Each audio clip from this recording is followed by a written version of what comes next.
কুরআনে কারীমের এই আয়াত দুখানা সূরা নূরের আয়াত। এই দুই আয়াতে আল্লাহ তাআলা পৃথিবীতে বিচরণরত মানুষগুলোর মধ্যে যারা দু পায়ে হাঁটে, কথা বলে, হাসে, কাঁদে, এদের মধ্যে কারা কারা মানুষ, আল্লাহ তাআলা এই দুই আয়াতে কারিমা মানুষের পরিচয় তুলে ধরেছেন। এই দুই আয়াতের আলোকে যদি এর মধ্যে আমার নাম থাকে তো আপনি আরশে আজিমের মালিকের দৃষ্টিতে মানুষ, তাইলে আমি সাত আসমানের ফেরেশতাদের দৃষ্টিতে মানুষ। আর যদি এই আয়াতের মধ্যে আমার নাম না থাকে, জগৎবাসীর দৃষ্টিতে আপনি মানুষ, জগৎবাসীর দৃষ্টিতে আমি মানুষ, লেকিন আসমানওয়ালাদের দৃষ্টিতে আমি মানুষ না। আমি বুঝাইতে পারিনি। বলেন এই আয়াতে কারিমা, বলেন চার গুণের কথা বলা আছে। এই চার গুণে গুণী যারা, আল্লাহ তাআলার দৃষ্টিতে মানুষ শুধু তারা। আর এই চার গুণে গুণী নয় যারা, আদমশুমারিতে মানুষ তারা। তাহলে এই আয়াতে কারিমা বোঝা কতটা জরুরি। আমার পরিচয় মুরব্বীর সামনে, আমিও তো একটা কি মুরব্বীটাকে বেশি দিয়ে গেছে, এটি দিলে এটি দেখবে না। কি বলছি? চার গুণে গুণী যারা, বলেন মানুষ শুধু তারা। কয় গুণে গুণী যারা? এরা কারা? এরা মানুষ। আর মানুষের জন্য আল্লাহ তাআলা জান্নাত বানিয়েছে। মানুষের জন্যই আল্লাহ তাআলা জান্নাত বানিয়েছে। মানুষ ছাড়া অন্য কেউ জান্নাতে যাবে না। সমস্ত ফেরেশতা জীবনে কোনো গুনাহ না করা সত্ত্বেও, ফেরেশতারা জীবনে কোনো গুনাহ না করা সত্ত্বেও এরা আশরাফুল মাখলুকাত না। আর গরু আর ছাগল জীবনে কোনো নেকি না করা সত্ত্বেও এরা জাহান্নামী না। কি বলছি বলেন? বুঝেন কি বুঝছে? ফেরেশতারা কোনো গুনাহ না করা সত্ত্বেও এরা আশরাফুল মাখলুকাত।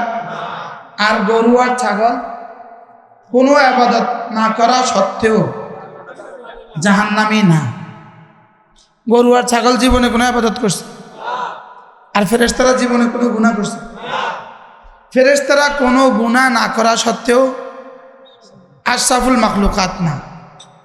আর গরু আর ছাগল কোনো ইবাদত না করা সত্ত্বেও জাহান্নামী না। কেন? গরু আর ছাগলকে গুনাহের যোগ্যতা দেয়া আছে, লেকিন গুনাহের সাজা বুঝার যোগ্যতা দেয়া হয় নাই। তাদেরকে গুনাহের মজা বুঝার যোগ্যতা দেয়া আছে। ওরা গুনাহের মজা বুঝে, এজন্য আরেকজনের ক্ষেতের ধানে মুখ দিতে সে মজা পায়। গরু আর ছাগল আরেকজনের ক্ষেতে ধানে মুখ দেয় কিনা? আরে ও যদি 24 ঘন্টা ওরা ওয়াজ করেন, my dear my dear my dear, ওখানে মুখ দিও না, ছেড়ে দেন, আবার দেব। তাহলে গরু আর ছাগল নাফরমানি সত্ত্বেও জাহান্নামী? আচ্ছা, তাহলে ওরা গুনাহের মজা বুঝে কিন্তু গুনাহের সাজা বুঝে না। গরু আর ছাগলের পয়েন্ট দামাগে গুনাহের সাজা বোঝার যোগ্যতা দেওয়া হয় নাই। ওদের সৃষ্টির মধ্যে গুনাহের শাস্তি বোঝার যোগ্যতা দেওয়া হয় নাই। আর ফেরেশতাদের সৃষ্টির মধ্যে গুনাহের মজা বোঝার যোগ্যতা দেওয়া হয় নাই। ফেরেশতা যদি গুনাহের মজা বুঝতো তাহলে ফেরেশতাও ফেসবুক থেকে বাঁচানো কষ্ট হতো। আর বাজার আমরা মোবাইল কিনতে পারতাম না, সব ওরা কিনে নিয়ে যেত। তাহলে ওরা কি বুঝে না বলেন? মজা বুঝে না, কিন্তু ওরা সাজা বুঝে। ওরা এক এক নাফরমানির সাজা বুঝে, ওরা শাস্তি বুঝে। বলেন, এই জন্য ওরা সাজা বুঝে, মজা বুঝে না। আর গরু আর ছাগল মজা বুঝে, সাজা বুঝে না। আর আল্লাহ তাআলা শুধুই আমাদেরকে মানুষ বানিয়েছেন দুই যোগ্যতা দিয়ে, মজা বোঝার যোগ্যতা, সাজা বোঝার যোগ্যতা। আল্লাহ তাআলা আমাদেরকে কয় যোগ্যতা দিয়েছেন? কি কি? মজা বোঝার যোগ্যতা। এই জন্যই যে মজা ছেড়ে দেয় সাজার ভয়ে, বলেন, গুনাহের মজা ছেড়ে দেয় সাজার ভয়ে, এই মানুষটা জান্নাত। ফেরেশতা জান্নাতে যাবে আমাদের খাদেম হয়ে। ফেরেশতা মূলত জান্নাত, ফেরেশতা জান্নাতের প্রাপ্তি নয়, তবে সমস্ত ফেরেশতা জান্নাতে যাবে আমাদের সেবক হয়ে। দুলার সাথে যদি রিক্সাওয়ালা শ্বশুরবাড়িতে যায়, দুলা শ্বশুরবাড়িতে গেছে না রিক্সাওয়ালা শ্বশুরবাড়িতে গেছে? রিক্সাওয়ালা বলে শ্বশুরবাড়িতে গেছে। শ্বশুরবাড়িতে গিয়েছে কে? আর রিক্সাওয়ালা গেছে দুলার সেবা করার জন্য। তাইলে বোঝা গেছে ফেরেশতারা জান্নাতে যাবে আমাদের সেবা করার জন্য। আমরা জান্নাতে যাব জাযাআম বিমা কানু ইয়ামালুন। আমরা জান্নাতে যাব আমাদের আমলের জাযা হিসাবে, পুরস্কার হিসাবে। আমরা জান্নাতে যাব আমাদের আমলের কি হিসাবে? বলেন, পুরস্কার হিসাবে। আর বেঈমান আর কাফের জাহান্নামে যাবে তাদের সাজা হিসাবে, তাদের মজার সাজা হিসাবে। বলেন, মজার কি? এখানে যত বেশি মজা ওখানে তত বেশি সাজা। কি? এখানে গুনাহের যত বেশি মজা, বলেন, ওখানে তত বেশি সাজা। আর এখানে ইবাদতে যত বেশি মজা, ওখানে আল্লাহ তাআলার দিদারে তত বেশি মজা। এখানে ইবাদতে মজা, ওখানে দিদারে মজা। আর এখানে গুনাহে মজা, ওখানে জাহান্নামের সাজা। ক্লিয়ার? কথা ক্লিয়ার? মাশাআল্লাহ। এবার সমস্ত গুনাহের মজা ছেড়ে দেয় কারা? এদের একটা পরিচয়, চারটা গুণের কথা রব্বে কারীম এই আয়াতে কারীমের মধ্যে বলেছে। রিজালুন লা তুলহিহিম তিজারাতুন ওয়ালা বাইউন আন যিকরিল্লাহ ওয়া ইকামিস সালাহ ওয়া ইতাইজ যাকাহ ইয়াখাফুনা ইয়াওমান তাতাকাল্লাবু ফীহিল কুলুবু ওয়াল আবসার। রব্বুল আলামিন বলেন, মানুষ শুধু তারা পৃথিবীর কোনো ব্যস্ততা, কোনো ব্যবসা বাণিজ্য, কোনো ধরনের ব্যস্ততা, তাদের ব্যক্তিগত ঝামেলা, তাদের পারিবারিক ঝামেলা, তাদের জীবনের কোনো ব্যস্ততা তাদেরকে আমার জিকির থেকে গাফিল করে না। সুবহানাল্লাহ। রিজালুন লা তুলহিহিম তিজারাতুন ওয়ালা বাইউন আন যিকরিল্লাহ। এদেরকে কোনো ব্যস্ততা, এদের কোনো বেচা কিনা, এদের কোনো ব্যবসা বাণিজ্য আমার জিকির থেকে গাফিল করে না।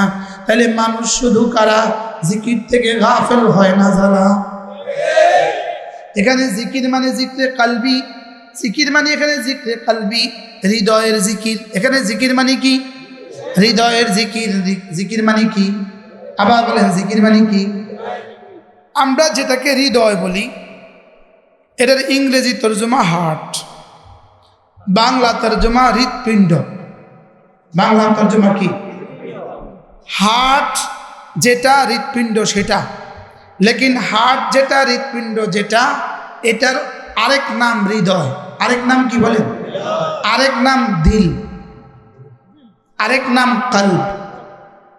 যেটা হার্ট সেটাই হৃৎপিণ্ড, সেটাই হৃদয়, সেটাই দিল, সেটাই কলব। বিজ্ঞানের ভাষায় হার্ট আছে, বিজ্ঞানের ভাষায় হৃৎপিণ্ড আছে, লেকিন বিজ্ঞানের ভাষায় হৃদয় নাই, দিল নাই, কলব নাই। এজন্য ডাক্তারদের হাসপাতালে গেলে দেখবেন পুরো বডির, হিউম্যান বডি, মানব দেহের ছবি আঁকা আছে এবং এই ছবিতে সব অঙ্গের নাম আছে, দাগ দিয়া নাম দিছে। লেকিন কলব, হৃদয়, দিল নামক কোনো অঙ্গ নাই। এখানে কি আছে বলেন?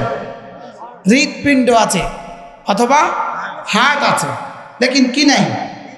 দিল নাই, আর কি নাই? কলব নাই, আর কি নাই? হৃদয় নাই। কি কি নাই বলেন? কি কি নাই? কলব নাই, হৃদয় নাই, দিল নাই, কি আছে? এই জন্য বাংলাদেশের সমস্ত হাসপাতালের গায়ে হার্ট বিশেষজ্ঞ আছে, লেকিন হৃদয় বিশেষজ্ঞ নাই।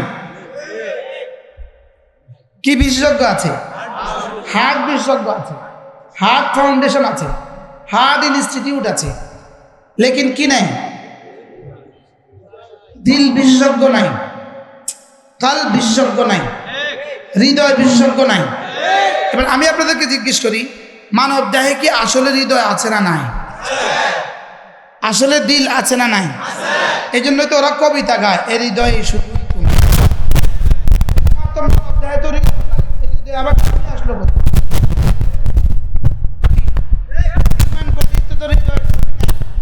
হৃদয়ের ছবি কি? দিলের ছবি কিন্তু কি? এ বুকে শুধুই তুমি। তো এ বুকেই তো নাই, তো শুধুই তুমি আসলো কোথেকে? তাইলে বোঝা গেছে এরাও মানে, এরাও কি যে এখানে একটা জিনিস আছে, এখানে একটা জিনিস কি আছে। যেমন ধরেন জিহ্বার স্বাভাবিকভাবে দুই যোগ্যতা। জিহ্বার কয় যোগ্যতা? প্রথম জিহ্বার যোগ্যতা হলো স্বাদ আস্বাদন করে, স্বাদ আস্বাদন করে। বলেন, খাবারকে নেড়ে ছেড়ে সে ভিতরে দেয়, এ এক কাম। দ্বিতীয় নম্বর টেস্ট করে, দুই কাম। খাবার নেড়ে ছেড়ে সে ভিতরে দেয়, বুঝেন না? আচ্ছা, জিহ্বা যদি নাড়তে না পারতো খাবার যাইতো? তাহলে এক নম্বর জিহ্বার কাজ কি? খাবার নাড়াচাড়া করা। যেমন একদিনের বাচ্চা কিন্তু তিতা মিষ্টি কিছু বুঝে না, ওরে তিতা দিলেও যাইব গা। প্রথম দিন সে নাড়তে পারে, লেকিন তিতা বুঝে না, মিষ্টি বুঝে না। তাহলে নড়ার যোগ্যতা দিছে কোন দিন? বলেন তো, একটা বেবি নবজাতকের সর্বপ্রথম নড়ে কোন অঙ্গ? কোন অঙ্গ নড়ে? জিহ্বা। জন্মের প্রথম মুহূর্তেই জিহ্বা ঠোঁট নড়ে। সুবহানাল্লাহ। তাহলে জিহ্বা নাড়ার যোগ্যতা দিয়ে আল্লাহ তাকে প্রথম যোগ্যতা দিয়েছেন, জিহ্বা নাড়ার যোগ্যতা। তাহলে জিহ্বার প্রথম কাজ কি? খাবার নাড়াচাড়া করা। দুই নাম্বার কাজ স্বাদ বোঝা। এবার 7 মাস হয়ে গেছে, 10 মাস হয়ে গেছে, এবার তিতা দিয়েছেন, ওয়াক থুতু করে ফেলে দিয়েছে। কিন্তু প্রথম দিন ওয়াক থুতু করে নাই, গেছে গা। কি? টেস্ট বুঝে নাই। তাহলে জিহ্বার প্রথম যোগ্যতা কি? 2 নম্বর যোগ্যতা স্বাদ বোঝা। 3 নম্বর যোগ্যতা কথা বলা। বলেন, 3 নম্বর যোগ্যতা কি? 4 নম্বর যোগ্যতা জিকির করা। জিহ্বার প্রথম যোগ্যতা, 2 নম্বর যোগ্যতা, 3 নম্বর যোগ্যতা কথা বলা, 4 নম্বর যোগ্যতা। এই জিকির করাটাকে আল্লাহ তাআলা বলেন আর রহমান আল্লামাল কুরআন খালাকাল ইনসান আল্লামাহুল বায়ান। এখন কথা আগে বলে না, কোরআন আগে পড়ে? কথা আগে বলে, লেকিন রব বলেন কোরআন আগে পড়ে। সুবহানাল্লাহ। তাহলে জিহ্বার আমরা মোটামুটি 4টা যোগ্যতা পাইলাম। 1 নাম্বার নেড়ে চেড়ে খাবার ভিতরে দেয়া, 2 নাম্বার স্বাদ আস্বাদন করা, 3 নাম্বার কথা বলা। জিহ্বার 4র্থ নম্বর কাজ কোরআনে কারিমের তেলাওয়াত। জিহ্বার 4র্থ নম্বর কাজ কি? এবার আর বলে না। কোরআন শরীফের তেলাওয়াত এটা সর্বোচ্চ জিকির, কোরআনে কারিমের তেলাওয়াত সর্বোত্তম ইবাদত। তাহলে জিহ্বার 4র্থ নম্বর কাজ কি? কোরআনে কারিমের কি? তেলাওয়াত। এবার বলুন তো দেখি, চোখের কাজ কি? দেখা। আচ্ছা, চোখ না দেখলে তাকে কি বলে? অন্ধ। চোখ না দেখলে কি বলে? অন্ধ। অর্ধেক দেখে, কানা। কি? এক চোখে দেখে, কানা। যেহেতু পুরা কাজ করে না, এজন্য নাম বদলে গেছে। তাহলে জিহ্বার পুরা কাজ কয়টা? যদি কথা না বলে, যদি খাবার খেতে না পারে, পঙ্গু, অচল, তাকে ছিদ্র করে খাবার দেন। প্রতিবন্ধী। বলেন, প্রতিবন্ধী। তাহলে কথা না বলতে পারলে বুবা, খাবার খেতে না পারলে প্রতিবন্ধী। এবার কোরআন শরীফ পড়তে না পারলে এতে কি?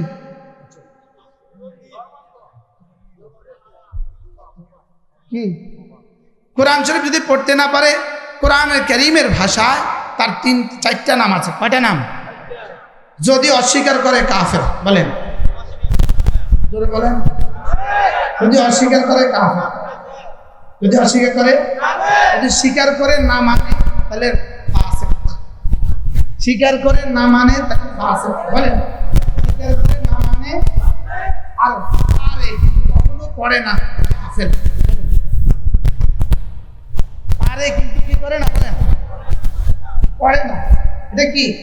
আর কোরআন স্বীকার করছে পারে লেকিন মানে না, এটা খাসের, এটা ক্ষতিগ্রস্ত। এটা কি? এই 4টা কিন্তু কোরআনের ভাষা। 4টা কোরআনের কি? কোরআনের ভাষা। এবার বলুন তো দেখি, জিহ্বার কাজ কয়টা? কথা না বললে, কোরআন শরীফ পড়তে না বললে, বিশ্বাস না করলে কাফের, বিশ্বাস না করলে, আবার বলেন বিশ্বাস না করলে, কোরআন বিশ্বাস না করলে, পড়তে না পারলে, 3 নাম, ফাসিক, খাসির, গাফিল। খাসির, গাফিল, ফাসিক। বলে আপনি কোন নাম নিয়ে কবরে যাবেন? বলেন, বুঝতে পারবেন?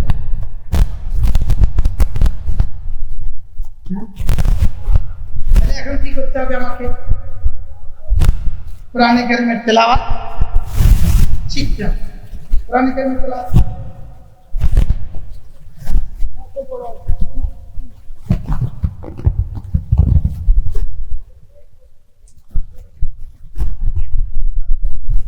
এবার আল্লাহ তাআলার দৃষ্টিতে মানুষ কারা?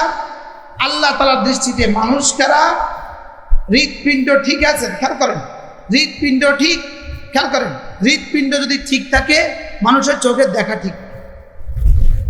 হৃৎপিণ্ড ঠিক, কানে শোনা ঠিক। হৃৎপিণ্ড ঠিক, জবানে বলা ঠিক। হার্ট স্ট্রোক করে ফেলছে, চোখে আর দেখে না, আছে না নাই? হার্ট স্ট্রোক করে ফেলছে, কানে শুনে না। হার্ট স্ট্রোক করে ফেলছে, হাতে ধরে না। হার্ট স্ট্রোক করে ফেলছে, পায়ে চলে না। ঠিক না ঠিক? তাইলে বোঝা গেছে হৃৎপিণ্ড ঠিক, মানুষের দেহ ঠিক। বলেন, হৃৎপিণ্ড ঠিক। হৃৎপিণ্ডের ভিতরে আরেকটা জিনিস আছে, যেরকম জিহ্বার ভিতরে আরেকটা যোগ্যতা আছে কথা বলা, জিহ্বার ভিতরে আরেকটা যোগ্যতা আছে জিকির করা, ঠিক হৃৎপিণ্ডের ভিতরে আরেকটা যোগ্যতা আছে, এটা হলো আল্লাহ তাআলাকে ভালোবাসা। ওটা হলো কি বলেন? এবার বলেন, হৃৎপিণ্ডের বাহিরের কাজ শরীর সচল করা। হৃৎপিণ্ডের বাহিরের কাজ শরীর সচল করা, আর হৃৎপিণ্ডের ভিতরের কাজ এই শরীরকে সহি ইস্তেমাল করা। সুবহানাল্লাহ। ঠিক ঠিক ব্যবহার করা। হৃৎপিণ্ড দিয়া দেখে আর দিল দিয়া কি কি দেখবে এটা নির্ধারণ করে। সুবহানাল্লাহ। তাহলে দিল দিয়া, হৃৎপিণ্ড দিয়া কি করে? দেখে। হৃৎপিণ্ড দিয়া কি করে? হৃৎপিণ্ড অচল হয়ে গেছে, চোখে দেখে এখন। তাহলে বোঝা গেছে হৃৎপিণ্ড ঠিক থাকলে কি করে? দেখে। হৃৎপিণ্ডের ভিতরে আরেকটা বস্তু আছে, এটার নাম কি? দিল। ওই দিল যদি ঠিক থাকে তাহলে চোখে কি কি দেখবে এটা ঠিক করে। এই জন্য হৃৎপিণ্ড ঠিক যার, দেখা ঠিক তার। এবার দিল ঠিক যার, দেখার বস্তু ঠিক তার। আমি কি বুঝাতে পারছি? তাহলে দিল ঠিক হলে কি কি হয়? কি বলবে ঠিক করে, ঠিক ঠিক বলে। দিল ঠিক হলে কি করে? চোখে ঠিক ঠিক দেখে। দিল ঠিক হলে কি করে? কানে ঠিক ঠিক শুনে। দিল ঠিক হলে কি করে? দিমাগে ঠিক ঠিক ভাবে। দিল ঠিক হলে কি করে? হাতে ঠিক ঠিক ধরে, হাতে ঠিক ঠিক গনে, হাতে ঠিক ঠিক লেখে। দিল ঠিক হলে কি করে? পায়ে ঠিক ঠিক চলে। দিল ঠিক হলে কি করে? লজ্জাস্থানের ঠিক ঠিক ইস্তেমাল করে। এবার বলুন তো দেখি, জবান ব্যাঠিক কার? দিল নষ্ট যার। চোখ নষ্ট কার? এবার মোবাইলে গুনাহ করে কে? দিল নষ্ট। এবার আল্লাহ তাআলা বলেন, রিজালুন লা তুলহিকুম রিজালুন লা তুলহিহিম তিজারাতুন ওয়ালা বাইউন আন যিকরিল্লাহ। মানুষ শুধু তারা, দিল ঠিক আছে যাদের, সুবহানাল্লাহ, দিল ঠিক আছে যাদের, এটা জিকরে কলবি, লা তুলহিহিম তিজারাতুন ওয়ালা বাইউন আন যিকরিল্লাহ, যাদের দিলে আমার কথা মনে আছে, যাদের দিলে আমার ইয়াদ আছে, যাদের দিলে আমার স্মরণ আছে, সুবহানাল্লাহ।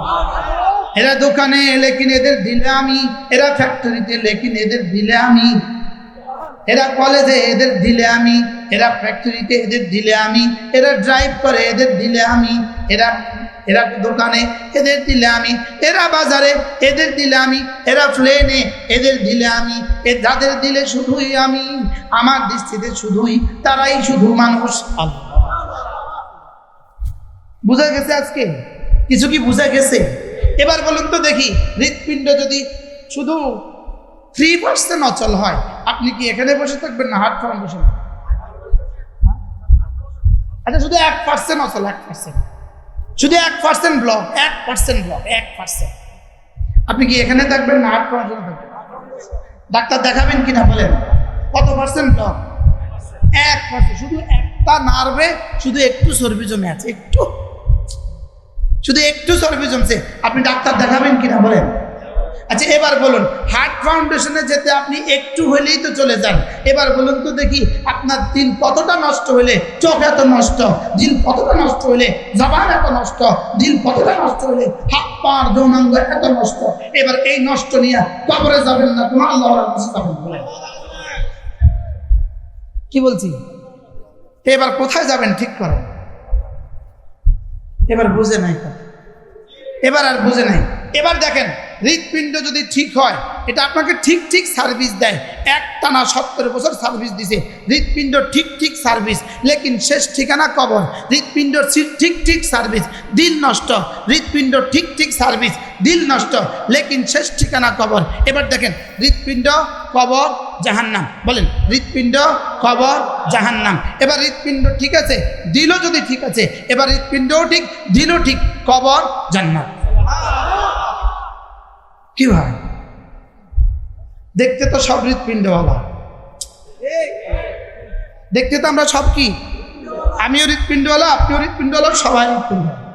সিদ্দিক আকবরও হৃৎপিণ্ডওয়ালা, আবু জেহেলও হৃৎপিণ্ডওয়ালা, কি বেলালও হৃৎপিণ্ডওয়ালা, তো বেলালের মুনিব উমাইয়াও হৃৎপিণ্ডওয়ালা। তাহলে এদেশের সমস্ত মসজিদের ইমামরাও হৃৎপিণ্ডওয়ালা, আমরাও হৃৎপিণ্ডওয়ালা। বেশ কম আছে না নাই বলেন? তাহলে হৃৎপিণ্ডের আখেরি ঠিকানা কোথায়? কবর হয়ে জাহান্নাম। আর হৃৎপিণ্ডের সাথে যদি দিল ঠিক হয়, কবর হয়ে কি? হৃৎপিণ্ডের আখেরি ঠিকানা কিন্তু কবর। এটা কিন্তু সবার জন্য, মুফতির জন্য, মুহাদ্দিসের জন্য, নামাজির জন্য, বেনামাজির জন্য। হৃৎপিণ্ডের আখেরি ঠিকানা কি বলেন? হৃৎপিণ্ড কি কিয়ামত পর্যন্ত নাকি কবর পর্যন্ত? তাহলে হৃৎপিণ্ডের আখেরি ঠিকানা কোন পর্যন্ত? কবর পর্যন্ত। এবার হৃৎপিণ্ডের সাথে যদি দিলটা ঠিক করতে পারি, এই কবরেই আমার জান্নাত, এই কবরে আমার কি? আর হৃৎপিণ্ড যদি সাথে দিল ঠিক না হয়, এই কবরে কি? হুফরাতুম মিন হুফারিন নার, এটা জাহান্নামের টুকরা, অথবা রাউদাতুম মিন রিয়াদিল জান্নাহ, অথবা জান্নাতের টুকরা। তাহলে হৃৎপিণ্ড ঠিক, হৃদয়ও ঠিক, ঠিকানা জান্নাত। ঠিকানা কি? সুবহানাল্লাহ। তাহলে এবার আজকে বলুন, আজকে আমরা একটা জিনিস শিখলাম, হৃদয়ের আরেকটা, হৃৎপিণ্ডের আরেকটা জিনিস আছে, সেটার নাম কি? কাল। সেটার নাম কি? ইয়াউমা লা ইয়ানফাউ মালুন ওয়ালা বানুন ইল্লা মান আতাল্লাহ বিকলবিন সালিম। রব্বুল আলামিন বলেন, সেদিন তোমার মাল কোনো উপকার দিবে না, তোমার সন্তান কোনো উপকার দিবে না, সেদিন তোমার ক্ষমতা কোনো উপকার দিবে না, তোমার লোকবল কোনো উপকার দিবে না, তোমার ধনবল কোনো উপকার দিবে না, ইল্লা মান আতাল্লাহ বিকলবিন সালিম। আমি শুধুই দেখবো তুমি একটা দিল নিয়ে আসছো কিনা, তুমি একটা কলব নিয়ে আসছো কিনা। সালেমা কলবু মিনাশ শিরকি ওয়াল